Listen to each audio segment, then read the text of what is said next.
miss the stains and pains that brought me this gain of a clean way of living in serenity.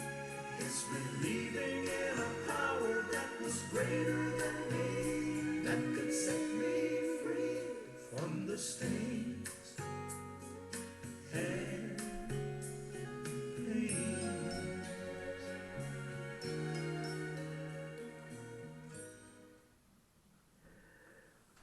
Well, my name is Jim H.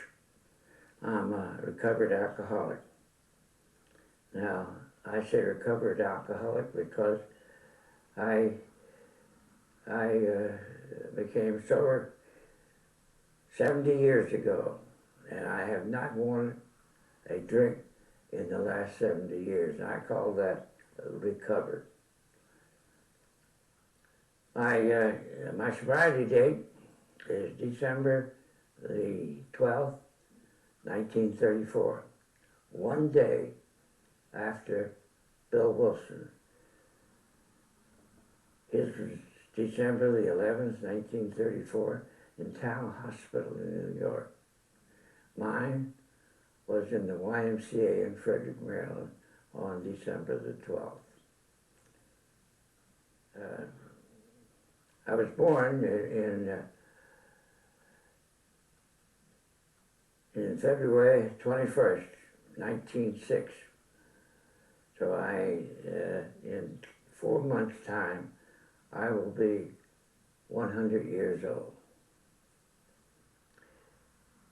But I was born in Walkersville, Maryland, so I could be close to my mother.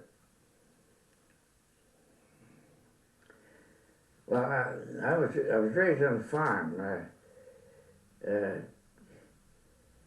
there close to Searsville, Maryland, and it was very primitive for a living in those days.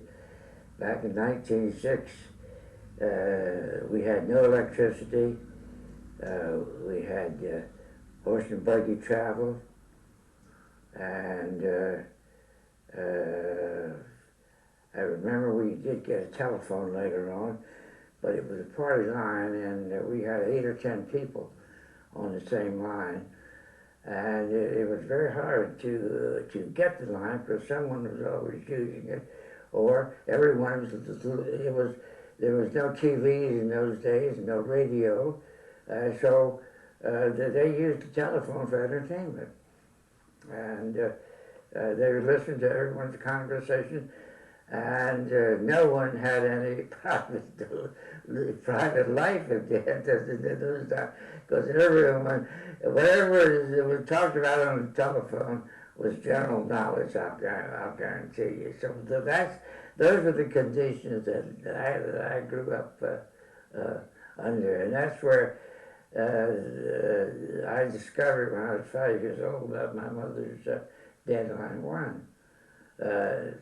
And she made very good dandelion wine. It was sweet tasting, and I liked the taste of it. And I had no idea about it, the effect it would have on me.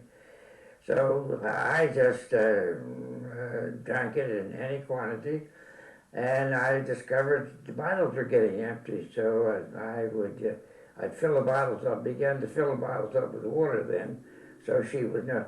The color of the wine and the water it was pretty much the same, so I could get by with that. Okay. And the first day at school, I took a half a pint of dandelion wine in my dinner pail. And I was very disappointed when they took it away from me, because I didn't see anything wrong with it. But in those days, the schools were I went to a one-room schoolhouse in the country where all grades up to high school was conducted by one teacher, and there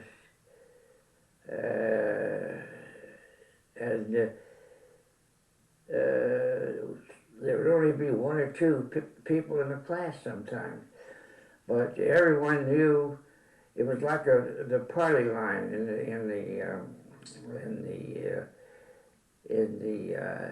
the telephone line, is that all the students knew the lessons of the other students, and when you would get to that upper grade, well, you pretty much knew what the story was, and you just went right through the deal. And then we used to stand in line, then according to your marks, and you would be the highest grade standing at the top of the class, and the lowest one at the foot. And my mother, my father rather, used to ask me when I came home from school at night at the dinner table, I said, "Son, where did you stand in line today?" And I said, "Well, I'm at the foot of the class." And every day I would say I was at the foot of the class. So one day I got a little disgusted about the thing, and I said, "Well, it could be worse." And he looked at me and said, "Son, every day I ask you where you stand in class, and you say you're at the foot of the class. Tell me, how could it be any worse?" I said, "We could have more in the class."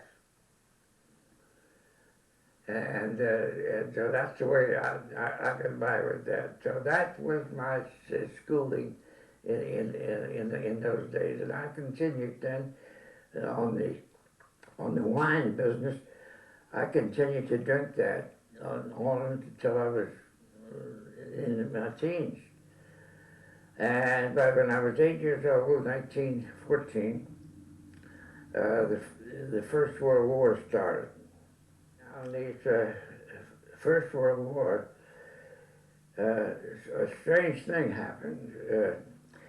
While the men were away in Europe, the women got together and voted alcohol out of the country, and we had a thing called Prohibition.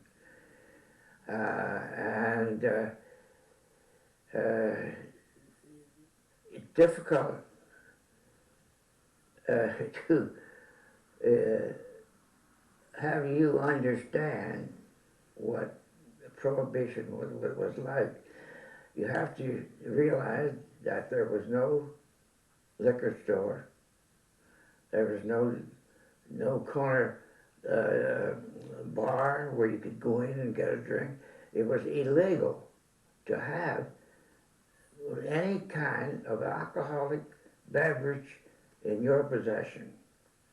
So it meant that people began to make their own. They made rot gut liquor. Then they made what they call homebrew.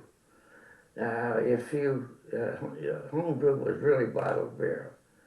So if you put too much yeast in the brew, then the tops would blow off the bottle.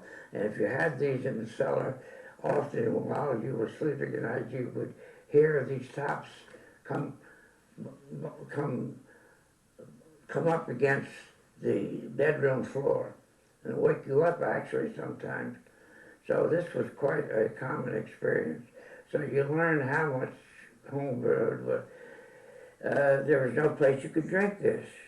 So if you were found with alcohol in your house, even, you were subject to arrest.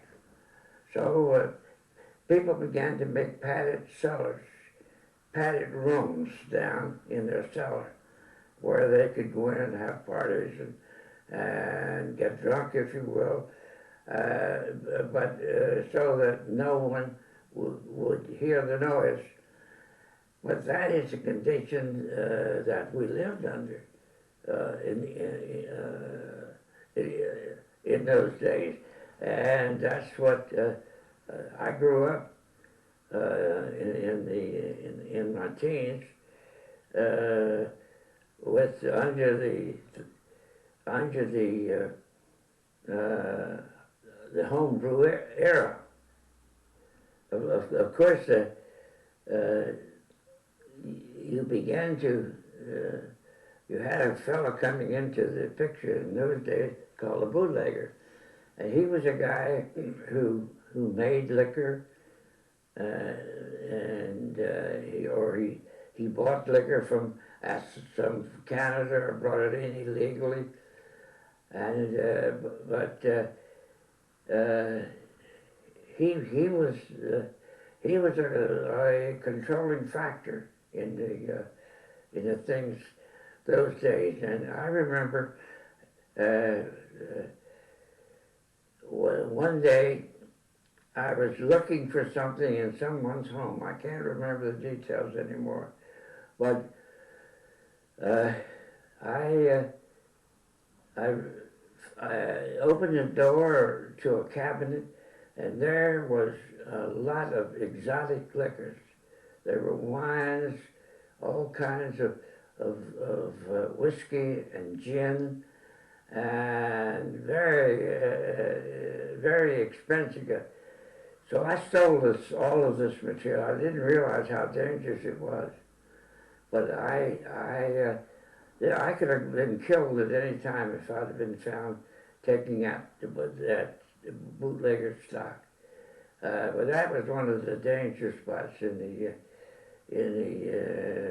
Prohibition era that I didn't think of, but it was a very dangerous time for me. In those days, there wasn't any bar that you could go into, no public place where you could buy drinks. So there was nothing really a person could do.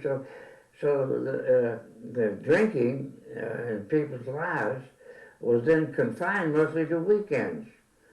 And they would start Friday, Saturday, and rest up Sunday night to get ready for work on Monday morning. But we would usually have a party at someone's house on Friday and Saturday nights. And those were the times where you went down into the basement and made all the noise that you wanted to. Well, you usually ended up with everyone getting stinking drunk.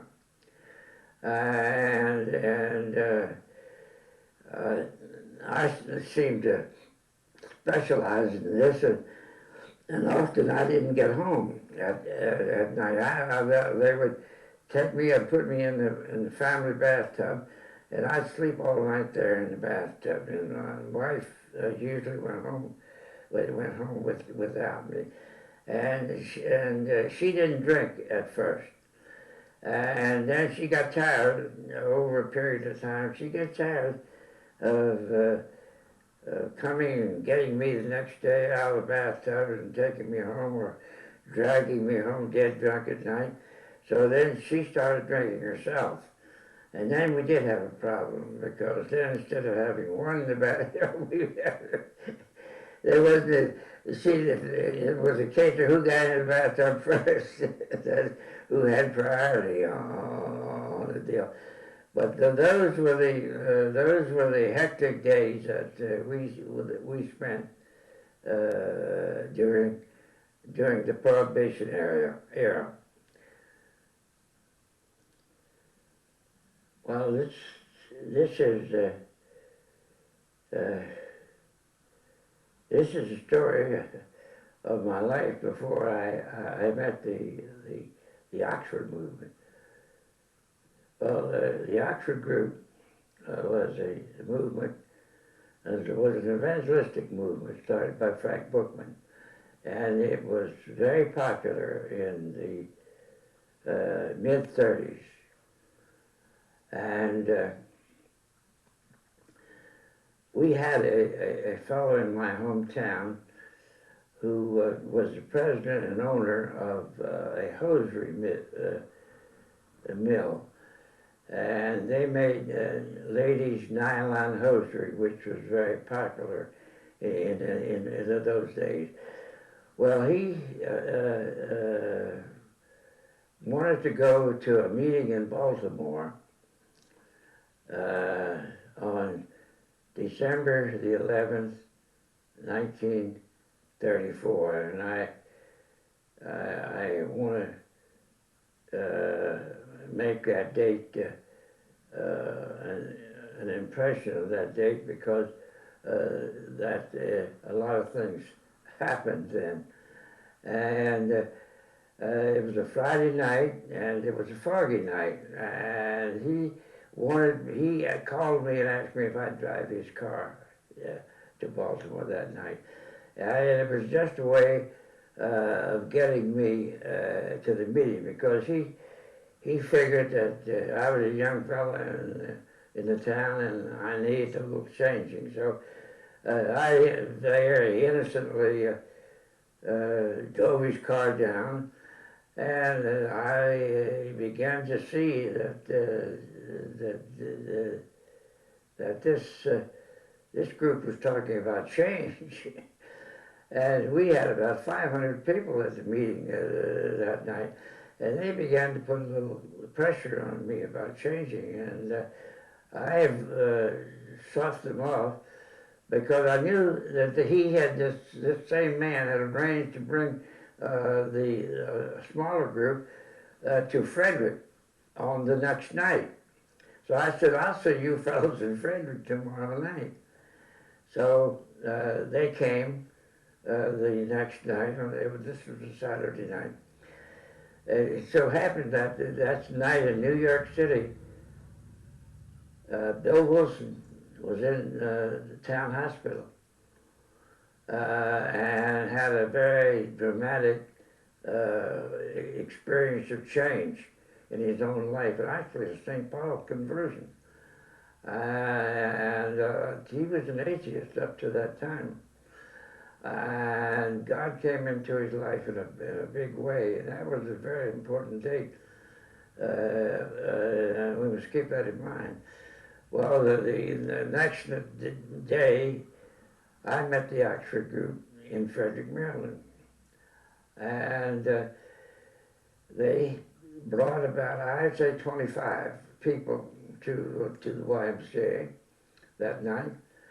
And their plan, they had a movie that had been made in Norway the year before, and it was the advance. The Oxford group had gone right through the Scandinavian countries and primarily centered in Norway. And the theme of the movie was what had taken place in Norway in that past year. Well, they couldn't get this movie started, and so they decided to have the meeting first, and then if the movie would start, they'd have it later on. So they had the meeting, and people shared experiences in their lives. They talked about guidance. That was two-way prayer, as they called it. It was God talking to them, they talking to God, and this was the part that I wasn't sure of.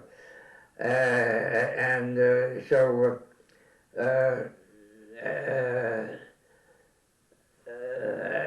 after the quiet time, they began to share the guidance of the thoughts that they had gotten, and the leader of the meeting said that God had told him what was wrong with the movie. And he went over and pressed a button, and the movie started right off. And I said, oh man, come on, this is a hocus pocus. I said, this don't happen. I said, no. And I told him that I didn't believe that God could talk to people like that. And they said, well, it's something like a man it was in the streets of New York with a violin case under his arm, and he was asking a man how to get to Carnegie Hall. And the man said, practice, man, practice. That's the way to get to Carnegie Hall. Well, he said, you have to practice this. And I said, well, I don't know if I want. And they said, well, are you afraid? And they say they put it up like a challenge to me. I said, no, I'm not afraid to do it. So they sort of challenged me to have a quiet time. And I sat down, there was a fellow from Norway who was here in the country at that time. And he was part of the group that came. And he said, now let's see what thoughts God gives us in our minds. So we sat there for a while, and the only thought that I got was something in the way of restitution. And it was strange that I didn't understand what it was all about then, but it involved something that has happened in my life 6 years before that. And I worked for a company, and I had access to a company car. So one Saturday afternoon, I took the company car, picked up a friend, we both got drunk, and went to the University of Maryland to a football game. Well, on the way to the game, I ran into a car and didn't stop. Well, I knew it was a sort of a fender bender and no serious damage, so I kept going. I didn't think they had my license, but they did. So I brought my car back home and fixed up a little damage that I had to one of the fenders, and then in addition to that, I got the fellow who owned the garage to say that I didn't have the car out that day. And so sure enough, a couple of weeks later, the insurance people came, they're looking for the car. And the fellow said, well, there's the car. He said, you can see there's not any damage, serious damage to it. And he said, furthermore, he didn't have the car out that day. So they went away apparently satisfied, and nothing occurred after that. So for 6 years, that nothing about that incident had ever come to mind. I never gave it one thought, but that's the only thing that came to my mind when I was supposed to sit down and listen to God. So they said, well, what are you going to do about this? And I said, I don't know. And so it ended up with me sitting down and going over my life with that fellow from Norway.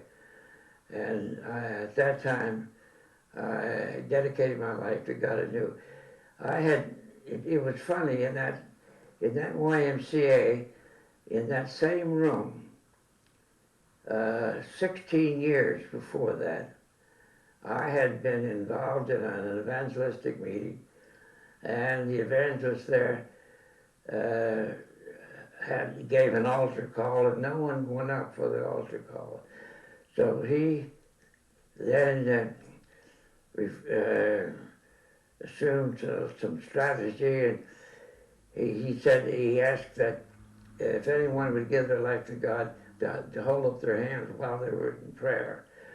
So I held my hand up at that time, and I was immediately challenged after that by my friends, who said they saw me raise my hand, and I thought that no one had seen me. But anyhow, that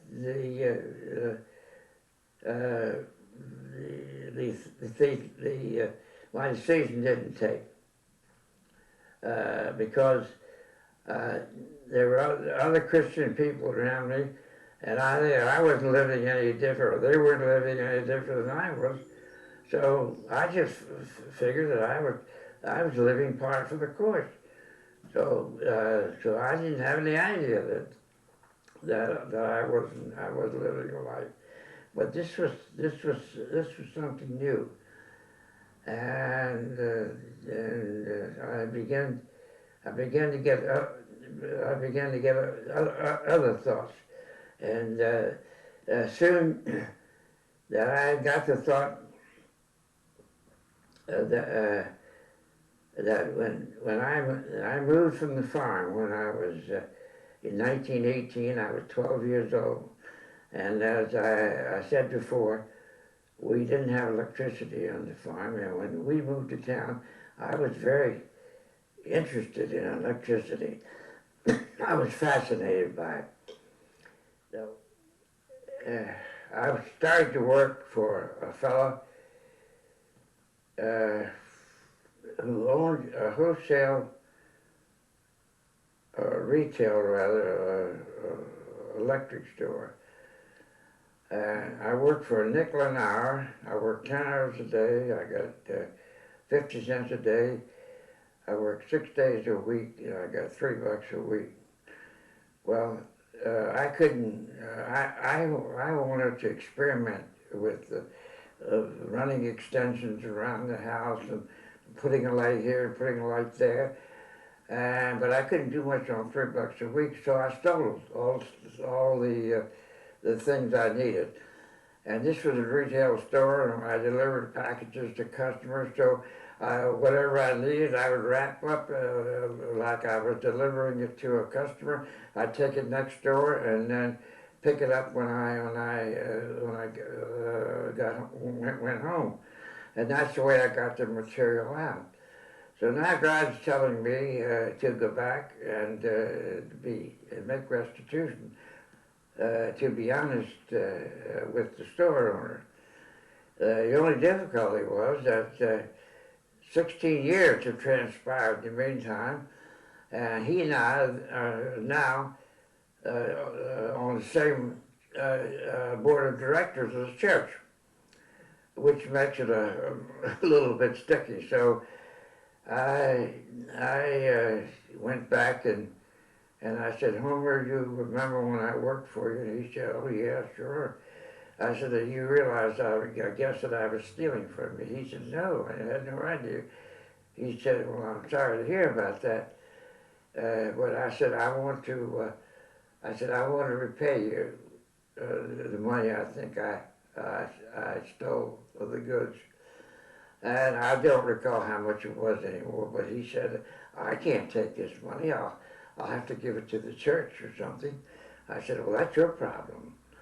And we talked a little bit longer, and then he said, do you have time for coffee? And I said, yes. So we went across the street, and we're having coffee, and he said, look, Jim, and this is the way restitution works. It brings out some honest qualities in the other person. And he said, I never had anyone be dead honest with me the way you were. And he said, I feel as though that I should share something with you from my life. And this is the way restitution works, I found. And so he said, my wife and I are on the verge of divorce. He said, I haven't been faithful to her, and the papers are drawn, and I don't see any way out. So he said, you've given me a whole new idea.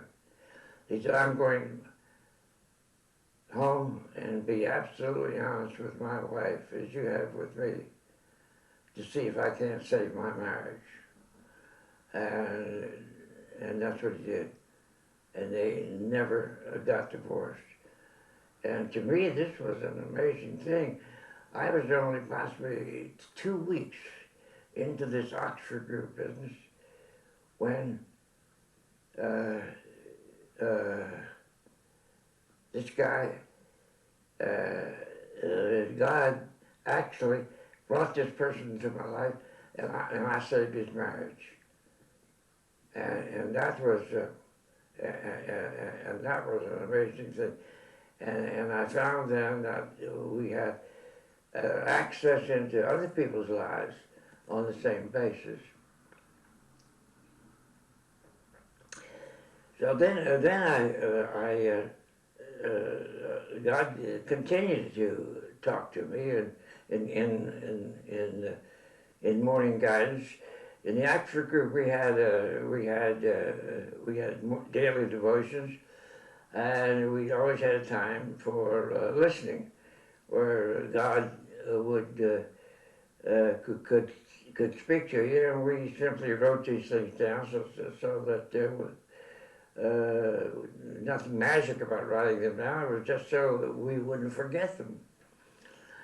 And so I worked for a power company, and I was paid a salary, but I worked overtime. But I didn't get paid for overtime.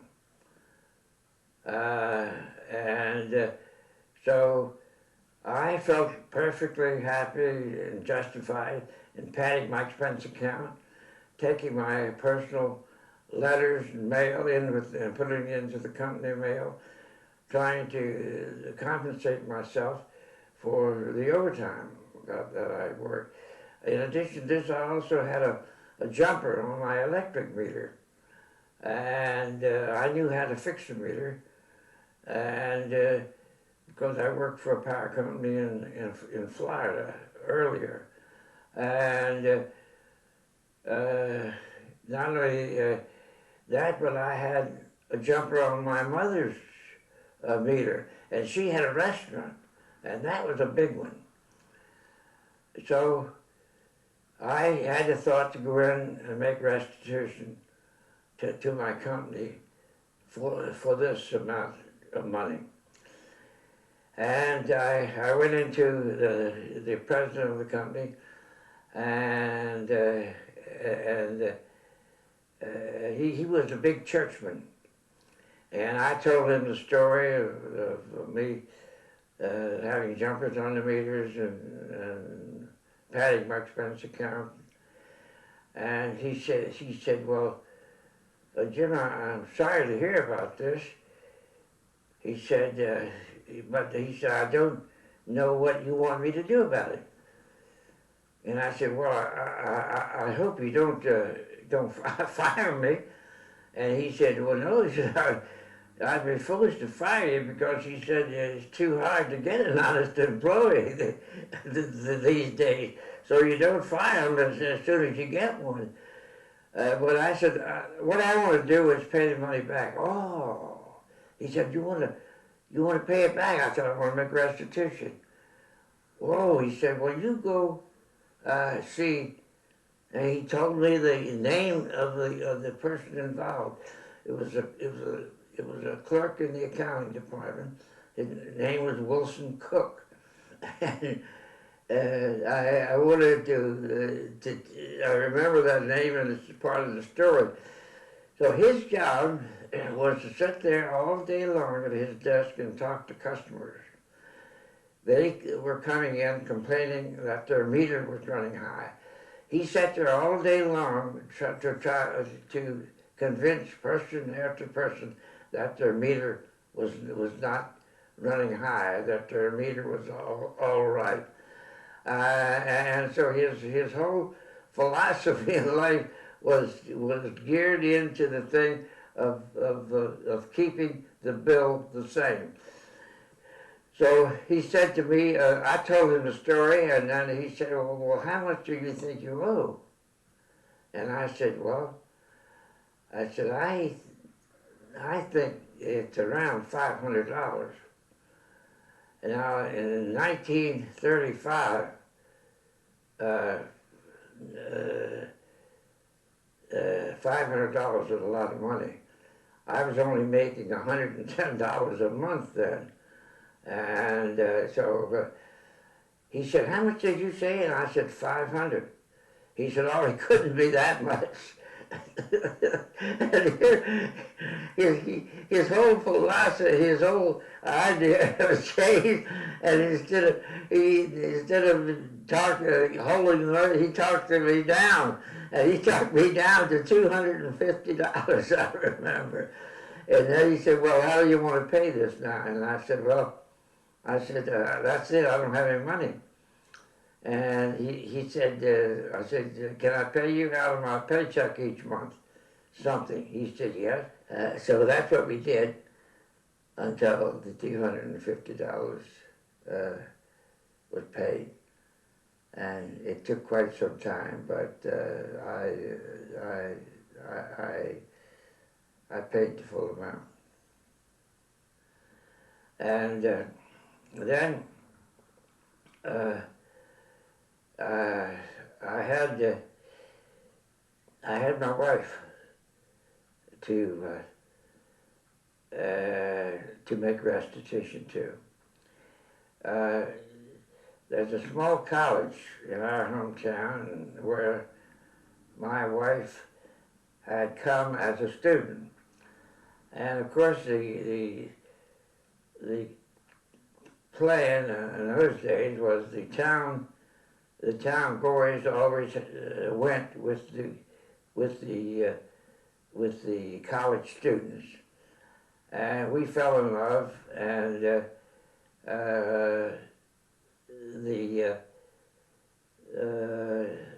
she was engaged to another person. And when we fell in love, she and I fell in love, she wrote home and broke the engagement. Then her family got real interested at that point. They wrote to the town fathers to see what kind of fellow I was. And I got a very bad report back, but they did. They said that I wasn't any good, that I had born with a silver spoon in my mouth. I'd never worked a day in my life, and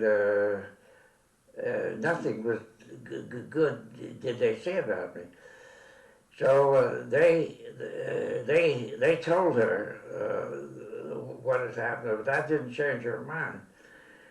So we realized that they weren't going to send her back to college, the next year. So we were going to be separated. So we decided to get secretly married, let them continue with her college education or with wherever she was, but we'd be married, and when she finished college, then we could announce our wedding, and we would start our married life from that time. Well, I won't go into detail, but in a very miraculous way, her family, way up in Pennsylvania, through the Baltimore Sun, a local newspaper,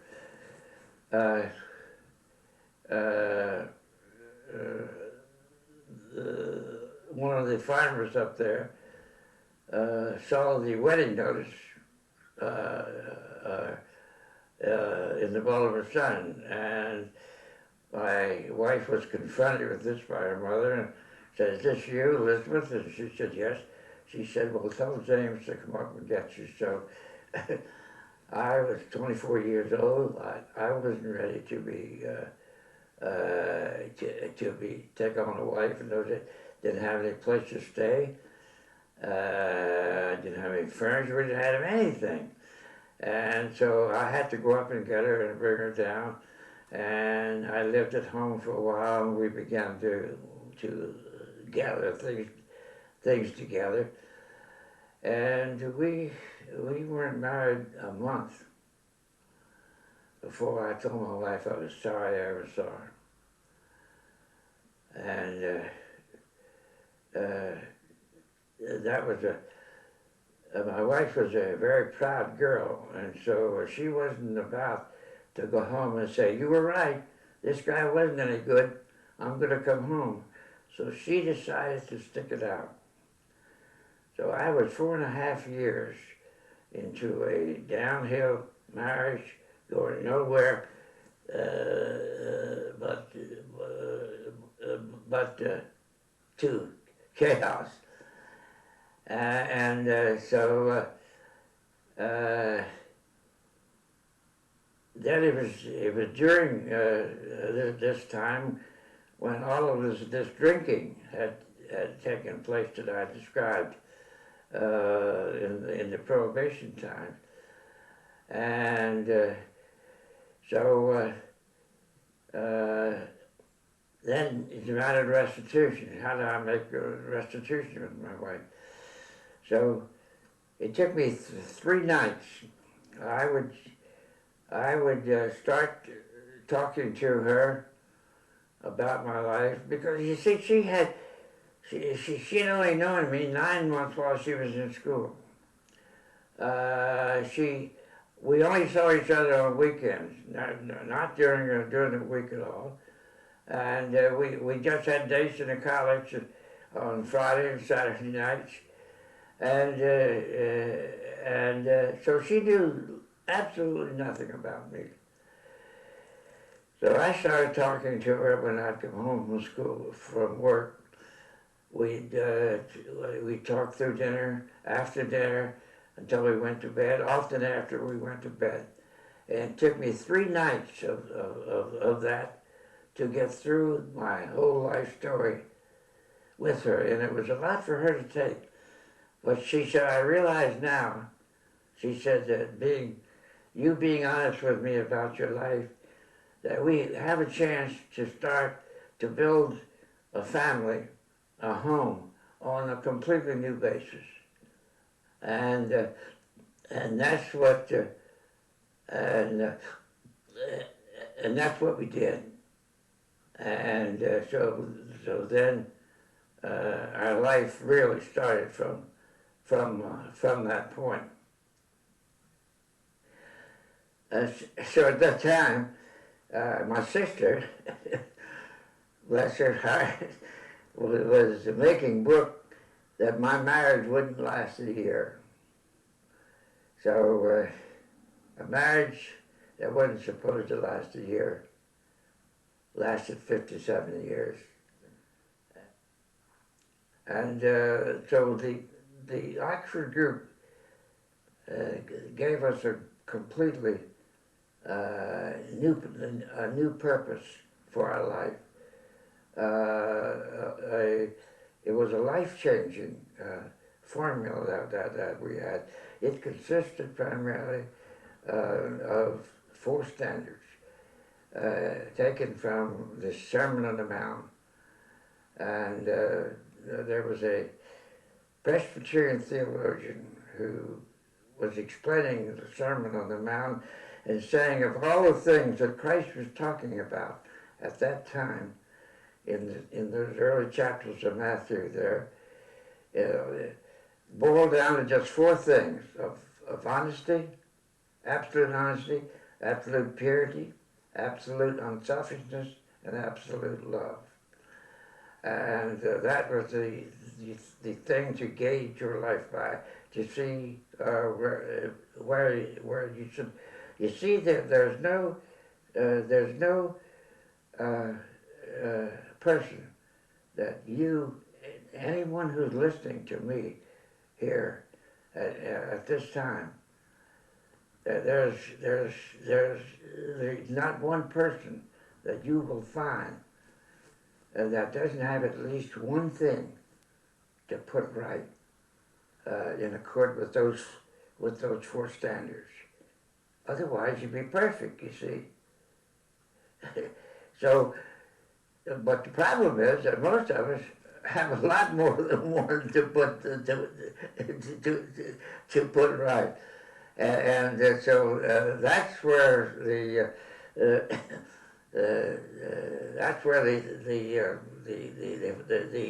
4 standards are used. So the next thing then is what they call two-way prayer or guidance, listening to God, the thoughts that you get in quiet time that you record. And the third thing is restitution. That means putting right those things that are wrong. And as we said, there's no one out there that doesn't have at least one to put right. And so those were the things that the Oxford group was based upon, and those were the things that took us into an evangelistic effort into people's lives, that took us beyond salvation, that brought us into a life-changing situation where we were dealing with the things that were wrong in people's lives, giving them a chance to put them right and to become different themselves, and they in turn having a program for the next person that they came in contact with. And this is the way the Oxford group is carried on.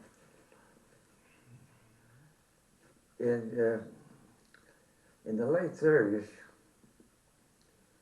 there was a pamphlet written by a friend of mine, John Batterson, on how to listen to God. It was one of the best pieces of literature I've ever seen on the subject.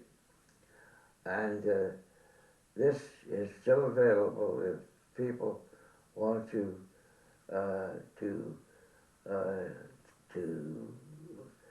read and to learn how to listen to God in this simple form. In those early days of the Oxford group, we heard a lot about a fellow by the name of Bill W. and how he was championing the cause of alcoholics. So one Saturday night in the Francis Scott Key Hotel in Frederick, Maryland, in the blue and gray room down in the basement, we were having our regular meeting, and there was a big, tall, gruff fella came in, and I was leading the meeting, and so he came in and simply said, "My name's Bill Wilson." And I said, "Yeah, Bill, we heard about you. We're glad to have you tonight." He ignored all casual remarks. I said, "You gonna have any drunks here tonight?" And I said, "Well, I don't know if these people have any, they call themselves drunks tonight." I said, he said, "Well, if you're gonna have any drunks, I want to talk to them." I said, okay. Well, I found out later that if you didn't have a drinking problem, he didn't want to talk to you. He wouldn't talk to you about any other feature except whiskey. Well, from then on, we were in touch with Bill, and I met Bill at other times in New York City with Sam Shoemaker and Chip Cornell and Roland Hazard and some of the other fellows up there. And so Bill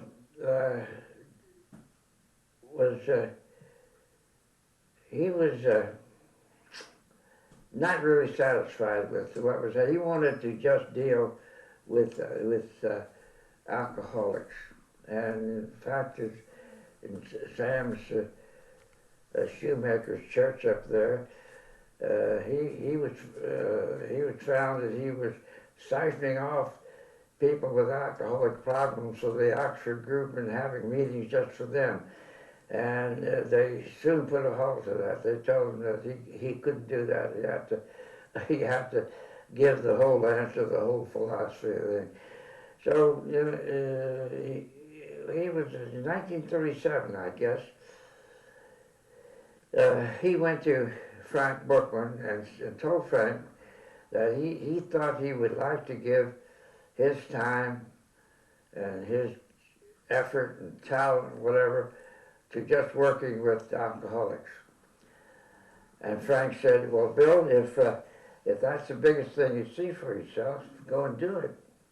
But he said, remember, we're dealing with alcoholic nations. I mean, people, of course, with all problems. And that's what finally, in 1937, Bill W. finally did this. And it's interesting that not one person from the Oxford group went with him on his endeavor to build something with alcoholics. Well, he worked with about 50 alcoholics for 6 months. And at the end of that time, not one was any different. And he was very discouraged, and he was going to quit, and he told his wife this.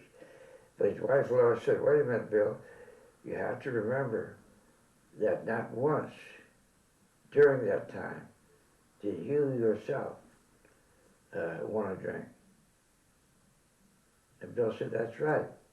So responsibility for other people became the keynote of the AA movement. It was then and still is today. It's just not being followed. That is that's that's their early story of the AA movement, and the big book was started to be written at that time, getting things together. I believe that you see, Bill Wilson's religious experience was only 3 years during his time with the Oxford group. He knew that the Oxford group worked. He saw it work. He saw people change, and but he wasn't quite sure what the secret was. And in order to be sure that he didn't miss anything, he got together all the things he could possibly find about the Oxford group and began to put them in the big book. And I really think that's one of the reasons why the book got as big as it was. But the original AA big book that he first came out with was strictly Oxford group material. And there was no question about that. But it's been changed since then, and other things have been added. But that original book was strictly Oxford group. Well, I continue to work with the different groups, and an interesting fact occurred. I discovered in the mid-'80s that I had a granddaughter who had a drinking problem. And so I decided that I would take her, go with her to an AA meeting on a deal. And she had not been to any of these before. And I discovered to my interest and amazement that the meetings were not the same as they were when I used to go in the early days, and I hadn't been for some time. And we were no longer emphasizing God in the program, and we lost the spiritual ingredient from the work. And they were not talking about the same basic values of living. They were talking about general things in lives. And I remember one fellow at the meeting was talking about how to fix a lawnmower. this was amazing to me. So about that time, I received a phone call from a fellow by the name of Wally P. This fellow claimed to have been doing a lot of research on the Oxford group, and he was concerned over the fact that my name had not appeared in any of the stories, and he was not sure. See, I was 90 years old at that time, and he thought that I might be senile and just imagined these stories about Bill Wilson and my connection with the early AA movement. And so I convinced him finally that I was for real. So then he wanted to find out how we could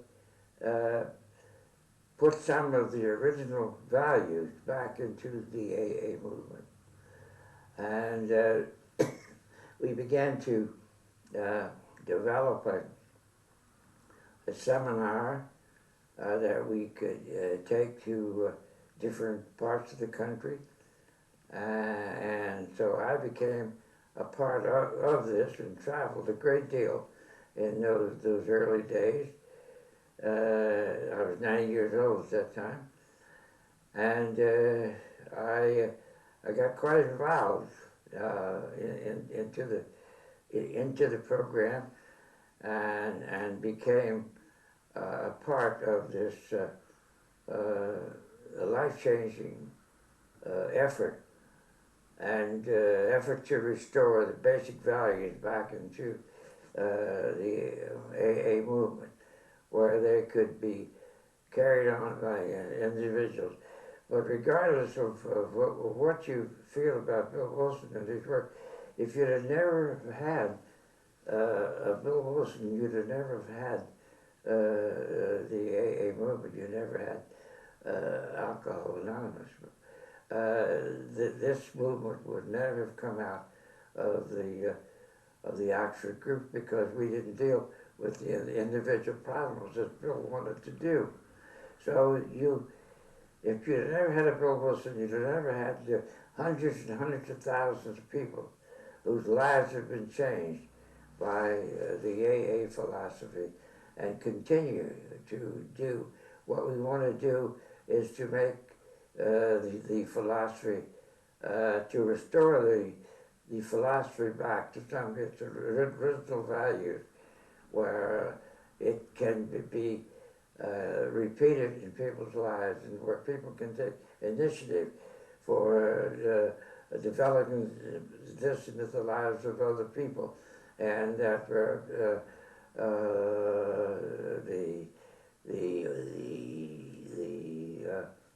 ordinary fellow in the AA movement can become a real life changer, and to bring people into a new relationship in their life where alcohol is not a problem. And that's what we're trying to do.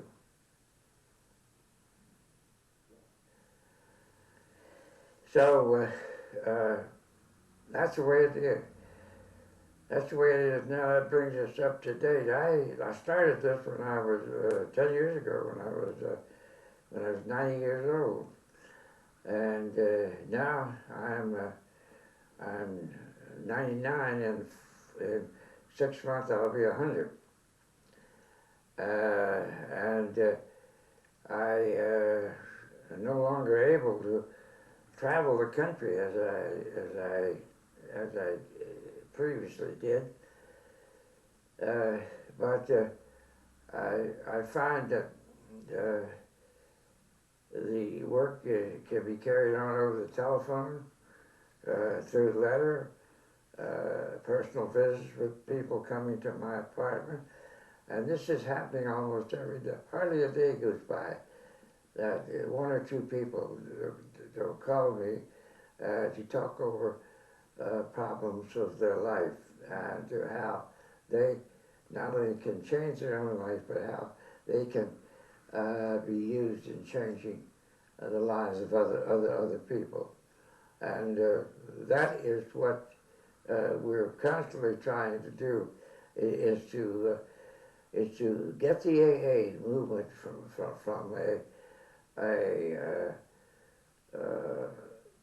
just a personal program to where it becomes a life-changing program with other people. And that was always the thrust of the AA program, was how to bring people into a new relationship with God, with themselves and other people, and how to become part of a world-changing force. And that's what we continue. And that's the basis of the work being carried on today.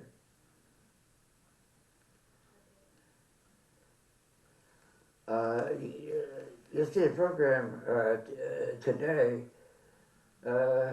people are going to the meetings just to keep themselves sober. Well, that was never the original idea. The original idea was to go to meetings to tell your story of the change in your own life and to how you can bring change in other people's lives, and how they in turn can make their life a changing point with other people. And that is the way, what we hope to do with the Back to Basics program. That's bringing a new relationship between people. It's bringing new ideas, recreating ideas, reestablishing values in people's lives, and it will be the redemption of the AA movement.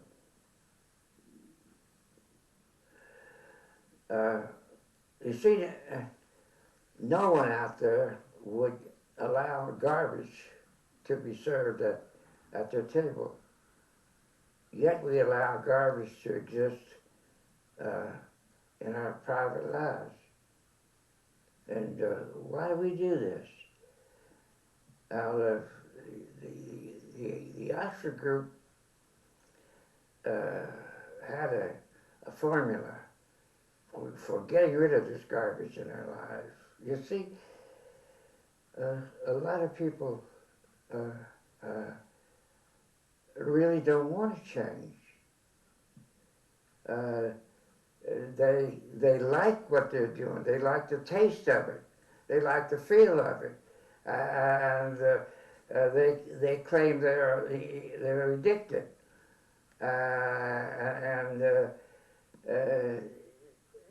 But that's not the real story. So the formula that the Oxford Group had was 4 words. It was hate, forsake, confess, restore. Now, we don't forsake the thing because we never come to the point of hating it. As I said, we like it, feels good. Everyone does it. But the Oxford Group said that you've got to hate this thing. You hate it. Hate it. Hate it like hell. And when you come to that point, then you will forsake it. And you'll confess it, you'll share it with another person, and you'll make restitution, you'll restore. And that is the one thing that we not only can do, it's the only thing, it's the thing we must do. It's the only way we'll build a new world. And in closing, I'd like to read to you a letter which was written by a friend of mine in the Oxford group, John Hogan. And John was in the Second World War, and when he left for the Army, his guidance was to write inspiring letters back home, and he did this. And I'd like to read you one of the letters that he wrote. Suppose, as a nation, we find again the faith in God our fathers knew. Suppose our homes again become the nation's strength. Our schools and colleges, the centers of true learning and good citizenship. Our farms and factories, the pattern of unity, integrity, and national service. Now listen to this. Suppose our statesmen learn again to listen to the voice of God. Then we shall know once more the greatness of a nation whose strength is in the spirit of her people. Now I said that this was one of the last letters he wrote. In fact, this is the last letter he wrote. He was killed the next day in action, giving his life for his country. I'm reminded of the story of Frank Wright, who was one of the early professors of religion at Yale University. Frank had inscribed on the side walls of his classroom these words: "The world has yet to see what can be accomplished by, for, and through one person totally committed to doing God's will." And it was there for all of the students to see during the year. And during the year, Frank took the opportunity to counsel individually with each of his students on this particular reading, this wording that was on his walls. And he took the opportunity at that time to challenge them individually about the quality of their life. And he would ask them this question, and I'm going to take the liberty at this time to ask this same question of you before we leave the air. And the question was this: will you be that person?